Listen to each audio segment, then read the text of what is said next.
Mga kabugis, ako muli si Lito at welcome kayo sa aking channel, Malyaris Garden. Mahilig po ba kayo sa mga bugumbilya? Yan ang mga isi-share ko sa inyo.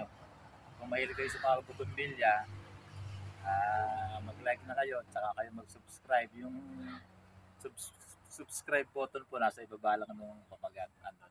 Pindutin nyo lang po yun na makaka-subscribe na kayo sa akin. Mapapanood nyo na yung mga susunod ko pang mga video. Pawisan daw ako, sabi ni Mrs. ko, kasi mainit dito sa pwesto.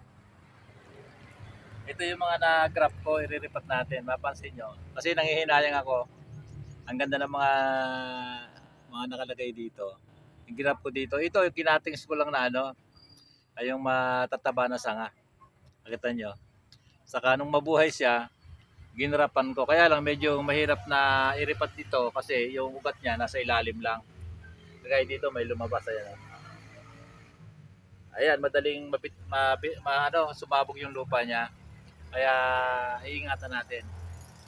Kasi yung mga rooted natin, mga bougainvillea na matagal na, may ugat na dito sa ibabaw niya. Puno na siya, buo na siya. Ito kasi mga bago pa, mga ayun ito, nasa ilalim lang yung ugat niya. Kaya madudurog dito sa ibabaw. Pero kahit na madurog dito, basta yung ugat niya malaki, buhay pa rin siya. Napakita ko sa inyo paano gagawin natin, ingatan natin. Dalawa yung ipapakita ko sa inyo na iripat. Ito na, i-ripat natin. Maganda rin yung mga dito. I-ripat natin sa dito sa mga cement pot na ganito, kawa pot. Total ito naman, mga ganito, malakas lang lumago yan kasi mataba yung puno niya. Basta magandang pag-aalaga, sandali lang, malago siya. Ganito lang gagawin natin. Tanggalin ko muna ito.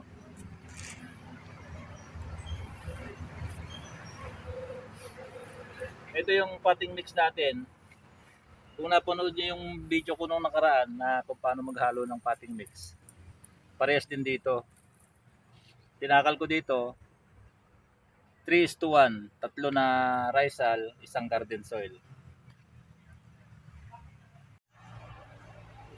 Ganito lang po ang gagawin natin. Papatag lang natin ang gusto. Ganyan. Lalagyan muna natin siya ng Rizal.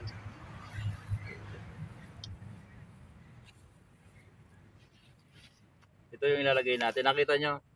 Kung tatanggalin natin agad dito, madudurog yung lupa. Gagawin natin dito, gugupitin natin. Dito, paluwangin natin yung butas dito. Kasi sasabog yung lupa nito. Pansin nyo?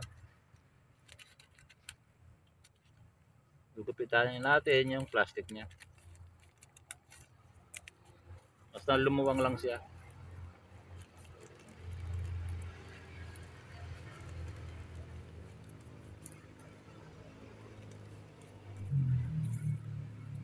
Kasi malamang na malamang sumabog yung lupa nito kasi nasa ilalim lang yung ugat niya.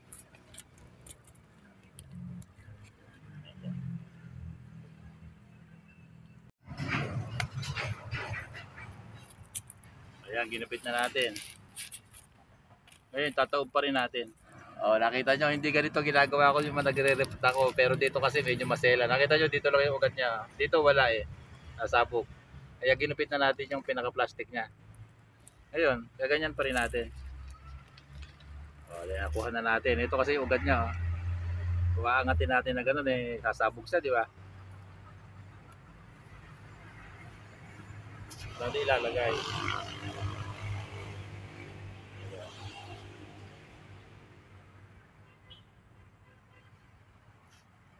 Ayun na. Napansin nyo, ganito lang siya kalalim. Hindi natin napasabog yung lupa, Ginupit natin Yung mga nire-repat ko, hindi gano'n. Ito kasi, yung ugat niya nasa ilalim pa lang. Kasi kailan lang ito. Ito na yung lupa natin, maganda ito. 3:1 ang halo. Ganyan lang natin ng konti.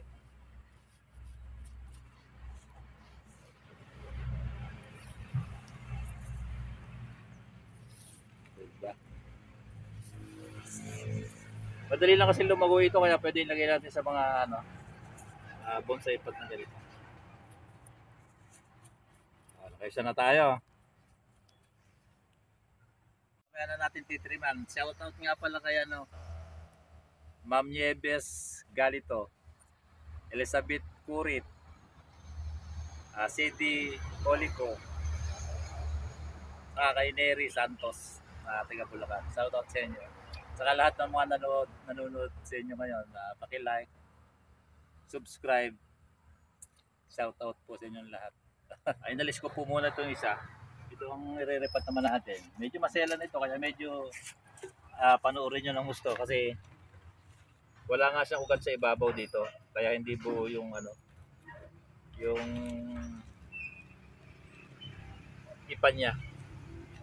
Yung pating mix niya, di ba? Tayo ko muna dito. Kabubuan. Kabubuan. Lagyan natin ng rice sal. May halong garden soil.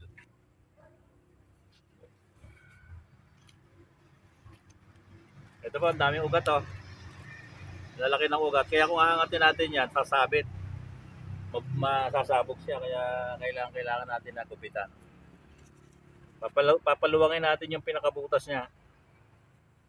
Kasi kahit biyakin natin dito, mahirapan tayong magtanggal. Tanggal na lahat yung lupa niya bago natin matanggal. Kaya dapat dito natin unahin sa may ilalim.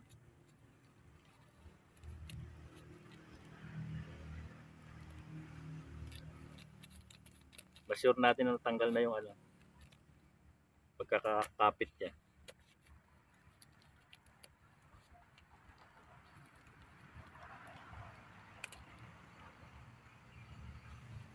Diba? Dito pa.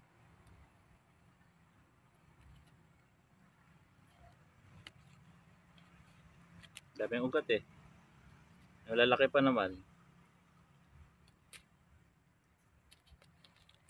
Ayan. Open na siya. Ngayon, pwede natin biyakin dito.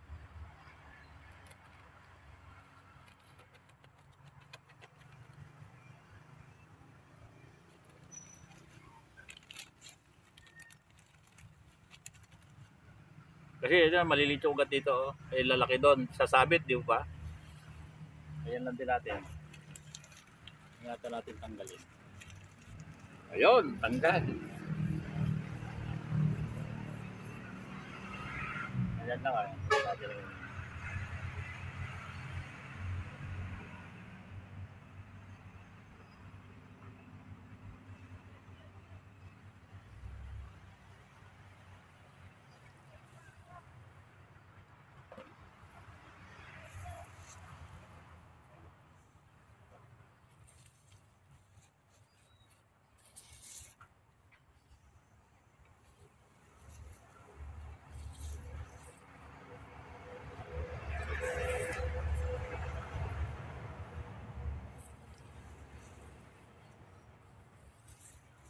Di bali may radyo sobra yung lupa. Pagka nagtatagal ito, masisiksik din. Kadidilig ninyo, saktong-sakto lang.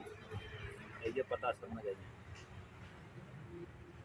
Ngayon ito, para maganda pagbubulaklak niya, tanggalin ho natin itong mga dulo. Titriman natin.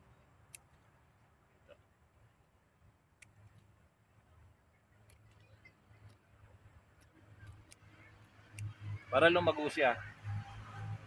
Yan. Konti lang naman. Saka dito may tumutubo sa dito. Oh. Yung galing ito dun sa hindi graft. Tanggalin natin.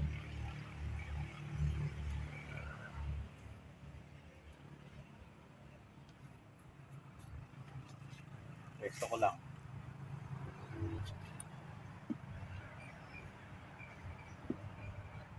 Ganyan ang paglalagay.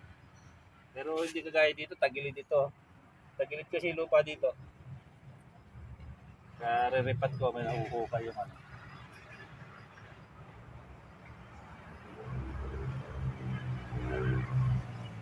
Ito naman isa.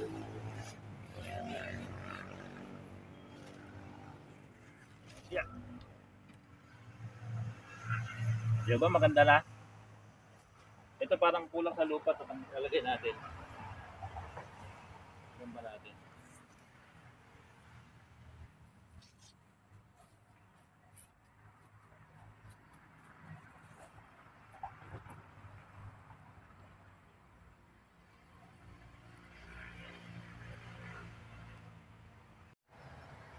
Titriman na rin natin yung kahit mga dulo-dulo lang nito. Para lumago siya.